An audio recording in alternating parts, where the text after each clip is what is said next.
Welcome back to Real Steel Cars for another video and more performance data on the C8 Corvette. Now, I just did a video on the Motor Trend and Car and Driver testing of the C8 where they did 0 to 60, quarter mile, and the skid pad. If you haven't seen that, I'll put a tag up here in the corner. I may also put a link down in the description below if you want to go watch that and come back to get a recap on what's going on, or just watch this video and then go back to that one later. It doesn't really matter. Anyway, a lot commented on wanting to see lap times. How does it handle around a road course as opposed to the quarter mile, which is, you know, a lot of what the previous video was about. So we also have that. We have lap times. We have a full comparison of the C7 versus the C8 in Z51 configurations. So we're going to get into that one right now. That being said, if you are new here, I'm Kevin. And if you love all things automotive, if you want to know the news, the trends, keep up on everything, just talk about car stuff in general or truck stuff, we do that too. Make sure you hit that subscribe button and the bell notification so you don't miss any videos. Now, Car and Driver had taken two Corvettes, one C7, one C8, both Z51 configurations, and put them around the road course. We know a mid-engine car can, in pretty much all cases, handle better than a front-engine car. So by going mid-engine, the Corvette is going to handle better than the previous generation, right? But the question is how much? How much better can they make the Corvette in the corners? How much faster can they make it around the track? And is it worth all the extra work and effort? Here's what Car and Driver came up with. We've got a C7 and a C8 Corvette, both again Z51s with active dampers. The C7 has the 8-speed auto, where the C8 now has the dual clutch. The difference between the two does come down to tires. The C7 is running the older Michelin Pilot Super Sport tires, while the C8 is running the newest Michelin Pilot Sport 4S tires. Now, I don't know if that's going to make a huge difference or not. I wish they would have put the same tire on each car. That would have been an optimal comparison, but obviously they didn't. I wish they would have. We just have to go with it. Now, they put both of these cars on Grayton's 2.2 mile road course. Grayton's? I'm not sure if I'm saying that right. Anyway, it's 2.2 mile road course, and the lap times came out to this. The C8 Corvette's best lap was 1 minute 26.1 seconds. The C7 came in at 1 minute 27 seconds flat. That's 9/10 of a second difference. Now, in road racing and any racing in general, 9/10 of a second is a good bit. The thing I have with this is configuring a car to mid-engine. For better handling, I kind of honestly expected a little bit of a bigger gap. Now let's break down a little bit more of what happened in the turns and where they think the cars gained or lost momentum. They say according to the track data, the C8 was able to break into a corner later than the C7. Also, given the extra weight in the rear being a mid-engine design, it was able to accelerate out of that corner harder. That's where the C8 gained most of its ground. Now, if we want to talk about straight line performance, let's backtrack just a second here. The C8 does weigh 200 pounds more than the C7. I know some people may not have expected that. Maybe you already knew that. But yes, the C8 weighs 200 pounds more than the C7 and has an extra 35 horsepower. So does that offset the 200 pounds? Does that equate the two? I'm not sure, but it is what it is. Now, anyway, here's the thing that I wish they would have emphasized more on. They said the C7 was able to close the gap on the C8 in certain areas. They didn't specify what those areas were. Now, I really, really wish they would have, because I would love to know where on that track the C7 did better than the C8. And I don't know if there's a reason they didn't mention it, but I personally would have loved to know where the C7 prevailed over the C8. They said in the main straight, the C8 was able to hit 142 miles an hour as opposed to the C7's 140. They said going into turn 1, the C8 was able to turn into a corner at a 1.16 G, where the C7 pulled a 1.0. Maximum Gs were registered in the hairpin turn 8, where the C8 went a 1.32 and the C7 1.30.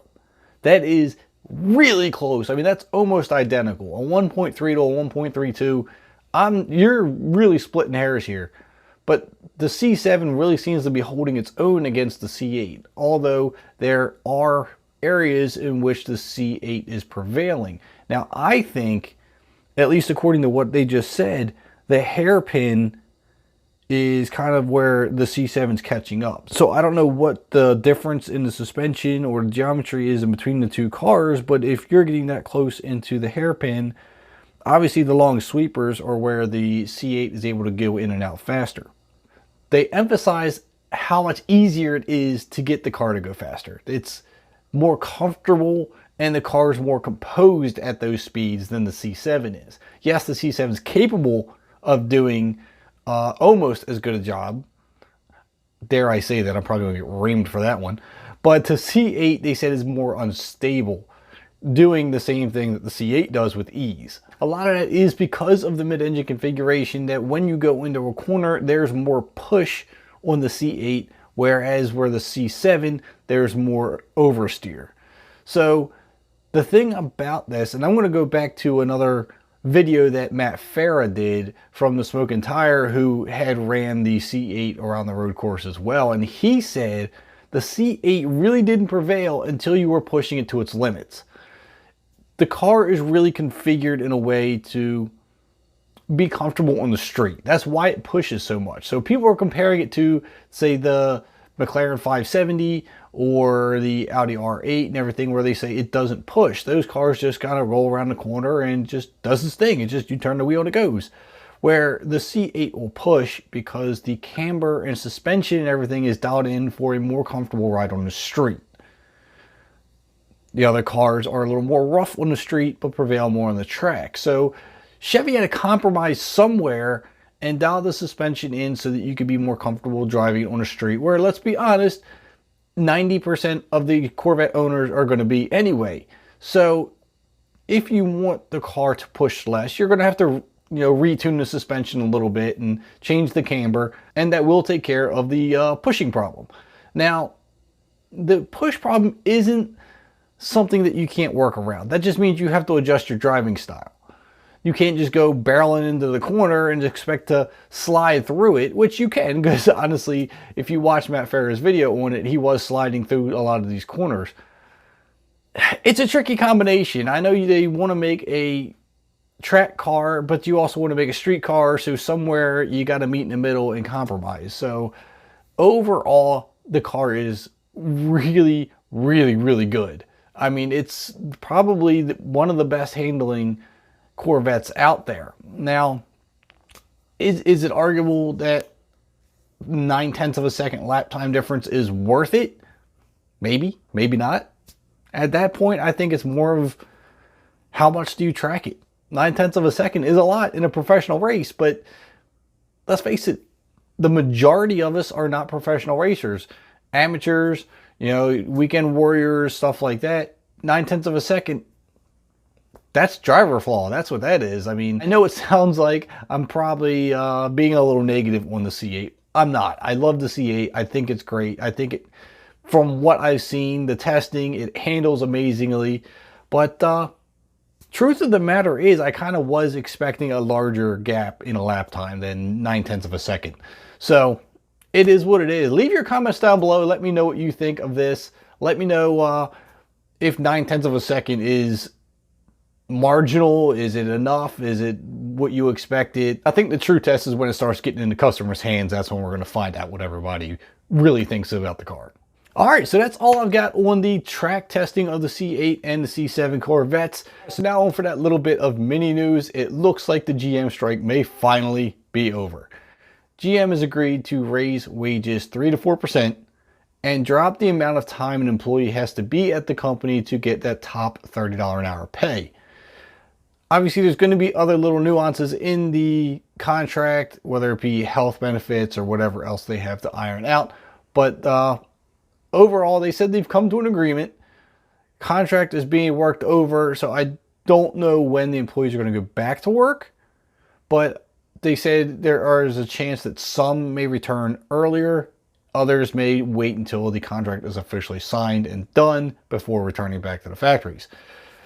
Now, what does this mean for C8 productivity? So basically, when they get back to the plant, they have to retool it. But before they retool it, they got to finish the C7 orders that haven't been fulfilled yet. So finish the C7s, then retool the plant, then get working on the C8s. So I don't know how far behind they are. Obviously, they've been on the strike for 5 weeks now. I don't know how long it's going to take to finalize the contract. Might be another week, may not be, I don't know. So I guess we're just going to have to wait and see when they get back to work and then get kind of a update on how long it's going to take to get things rolling again. But hopefully everybody's happy. Hopefully they can get back to work. There's no grudges and we can keep, you know, productivity, work quality, and smiles up high, because last thing we want is yet another strike. Is it me, or does GM have more strikes than any company you've ever heard of? This is ridiculous. Anyway, glad they're going back to work. Everything's figured out. I don't know. It's been crazy. They say GM's lost $450 million per week in this whole strike, and then we've finished week 4. I think we're going into week 5 now. Week 5. So that's a lot of money. That's a lot of disgruntled employees. All right, anyway, that's enough for today. Make sure you hit that subscribe button and the bell notification. Drop a like on the video if you enjoyed it. I hope you did, and I'll catch you next time.